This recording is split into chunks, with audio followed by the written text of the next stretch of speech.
Ok, mais... Bon, mais aujourd'hui, tu te retrouves tout seul. Eh oui, Donc si tu veux, tu pourras me parler. Moi, je serai derrière la caméra. oui, ça sera avec plaisir.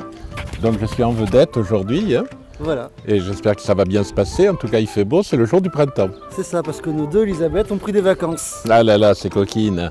Et aujourd'hui, malheureusement, il n'y a pas d'eau à Arès, parce que c'est marée basse. Donc on ne verra pas d'eau, mais on va quand même voir de jolies choses au niveau de l'histoire et du patrimoine de cette gentille ville du Nord-Bassin où il fait bon vivre. Bon, c'est parti? C'est parti. Allez, ça tourne.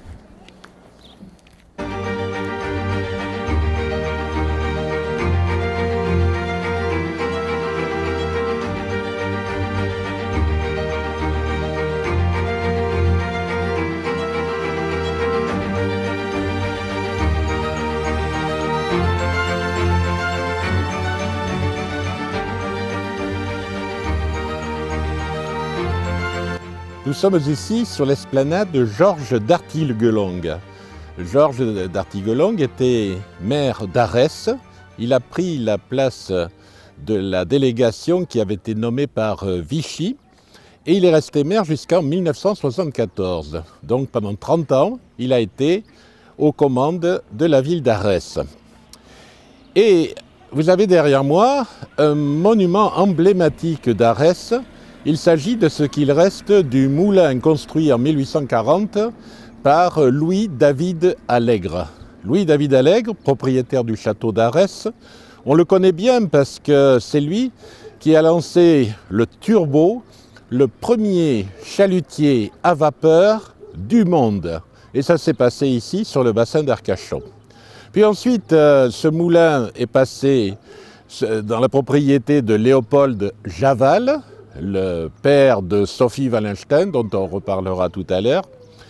Et Léopold Javal, il a enlevé les ailes du moulin, il a enlevé les meules pour ne pas payer la taxe sur les moulins. Et puis de toute façon, le moulin ne servait plus parce qu'il y en avait 5 moulins sur Arès.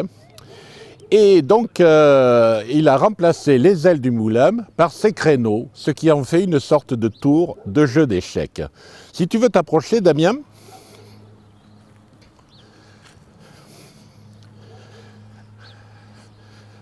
Alors maintenant, je suis un peu frustré pour ne rien te cacher, parce qu'il y a encore quelques temps, on pouvait voir de magnifiques pierres de Garluche, ou pierres des Landes, ou pierres de fer, c'est-à-dire une pierre qui contient à peu près 20% d'oxyde de fer, ce qui permet de l'utiliser, ce minerai, dans les hauts fourneaux. Et il y avait un haut fourneau dans la commune voisine de Lège. Et là, voilà, ces pierres de Garluche magnifiques ont été protégées par un enduit, et si bien que nous ne les voyons plus, ce qui est bien embêtant. Actuellement, cette tour abrite tout simplement un poste de transformation EDF.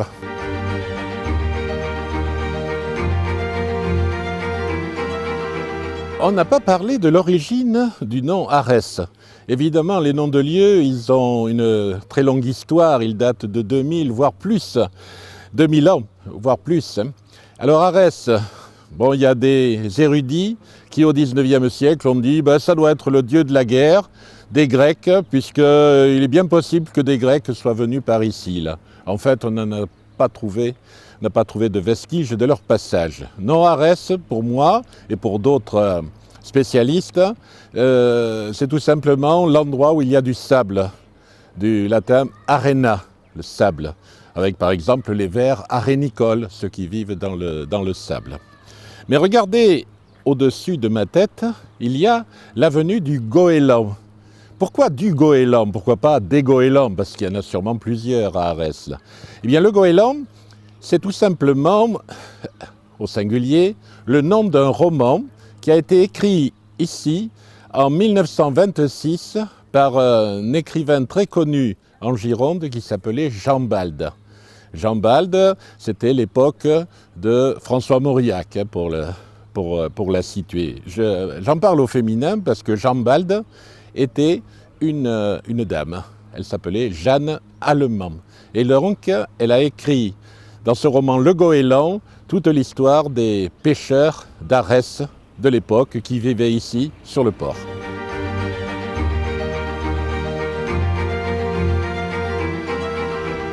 Nous sommes ici sur le premier ovniport du monde. Il paraît qu'il y en a un autre en Amérique du Sud maintenant, hein. Mais on n'ira pas le voir d'aujourd'hui, hein. Alors tout ça, c'est dû à l'entremise d'un maire d'Arès, qui a pris la suite d'ailleurs de Georges d'Artiguelongue, il s'appelait Christian Raymond, et puis d'un ingénieur à la retraite, Robert Cotten, qui était breton. Et puis en discutant un jour, ils se sont dit, et si on faisait un ovniport? Mais pourquoi ont-ils eu cette idée saugrenue? Eh bien, c'est parce qu'ici, à Arès, on a une communauté religieuse qui était animée par Michel Potet, un religieux qui raconte dans ses livres qu'en 1974, il a vu Jésus-Christ sur le bassin d'Arcachon et il a aussi vu Dieu. Il a évidemment rencontré Jésus-Christ et rencontré Dieu. C'était en 1974. Alors, tu ne t'étonneras pas, Damien, qu'en 1976, on installe un ovniport pour accueillir tous ceux qui voudront venir de l'au-delà ou de l'au-d'ici, ici sur Arès. La soucoupe volante qui est derrière, qui est une authentique soucoupe volante, c'est la deuxième. La première était un peu délabrée, on risquait de l'accident et on l'a remplacée par cette belle soucoupe où les enfants et même les adultes aiment se faire photographier pendant les vacances.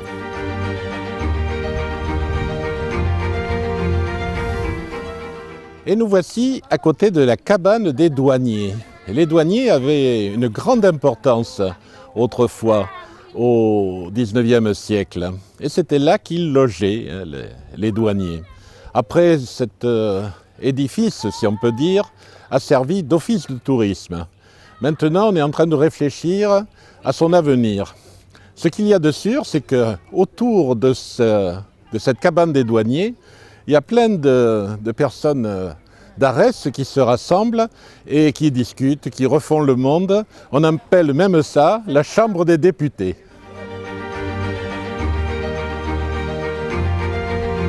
Alors, effectivement, à Arès, je vous ai dit qu'il y avait une certaine douceur de vivre, mais on sait se défendre quand même à Arès contre l'envahisseur.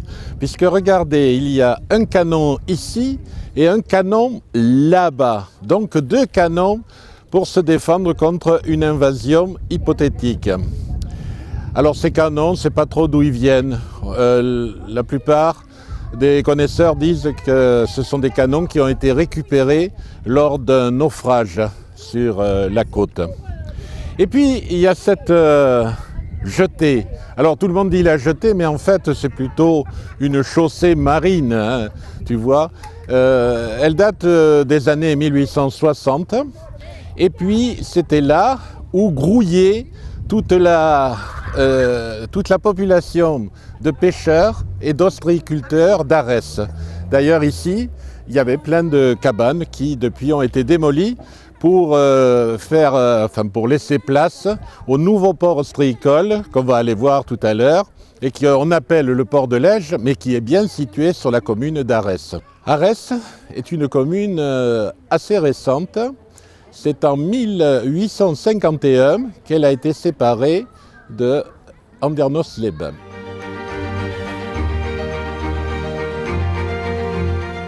Damien m'a demandé de vous montrer une maison typique arésienne. Et j'ai pensé que cette maison, où est né un grand poète gascon, Émilien Barrère, j'ai pensé que cette maison pourrait illustrer donc l'habitat arésien ancien et puis également l'attachement des Arésiens à la langue gasconne. Émilien Barrère, dont le plus célèbre recueil de poèmes s'appelait Los Marineiros, était comment dire, un défenseur du félibrige, c'est-à-dire du rassemblement de tous les Occitans, quels qu'ils soient, de la Provence jusqu'à la Gascogne, comme voulait le faire Frédéric Mistral. Émilien Barrère, pur arésien.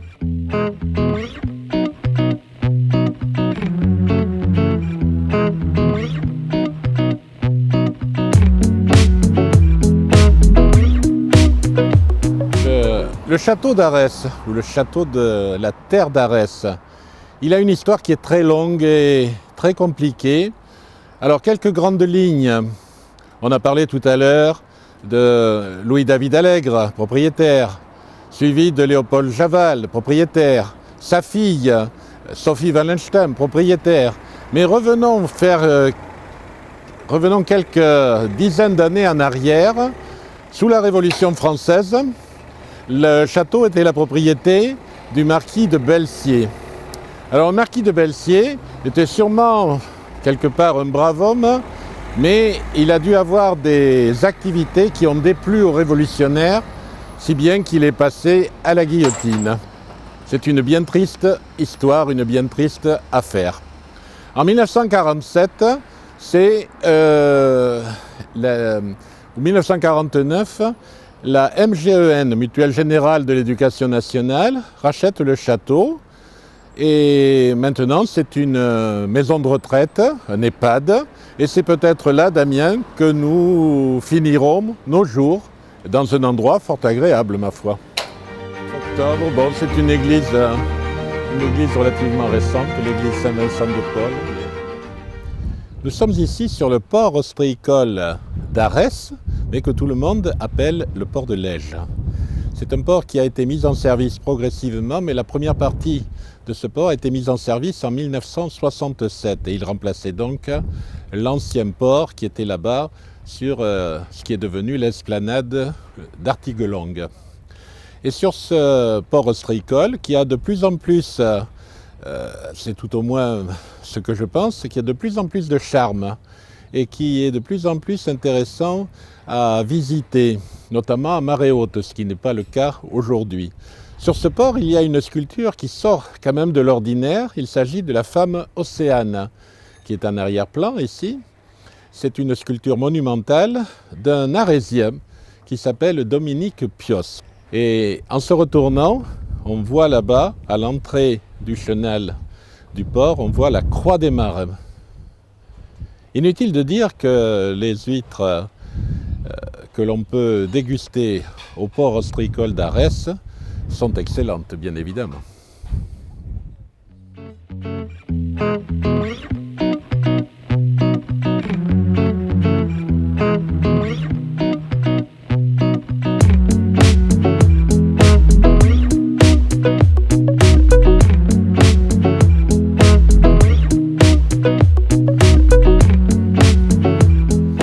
Avant de vous montrer la nouvelle mairie d'Arès, j'ai pensé qu'il serait intéressant que nos téléspectateurs puissent voir le site de l'ancienne mairie d'Arès.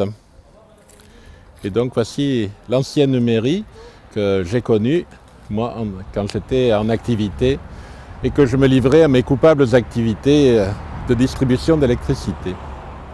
Et maintenant, cette ancienne mairie sert à diverses activités municipales.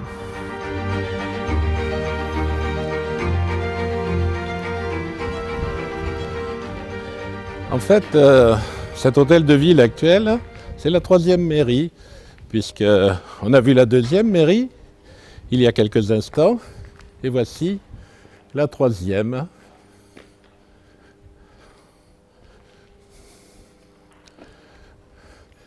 Alors on a parlé d'Artiguelongue, maire pendant 30 ans. Ensuite nous avons eu Christian Raymond, on en a parlé au sujet de l'OVNIPORT, mais il a fait d'autres choses quand même, Christian Raymond. Ensuite, on a connu Jean-Guy Perrière comme maire, et maintenant le maire se nomme Xavier Daney, depuis les dernières élections. Eh bien, je crois qu'il est venu le moment de nous quitter. On a été très heureux de passer ce petit moment depuis Arès avec vous. Et on se donne rendez-vous pour un futur reportage de Bassin TV.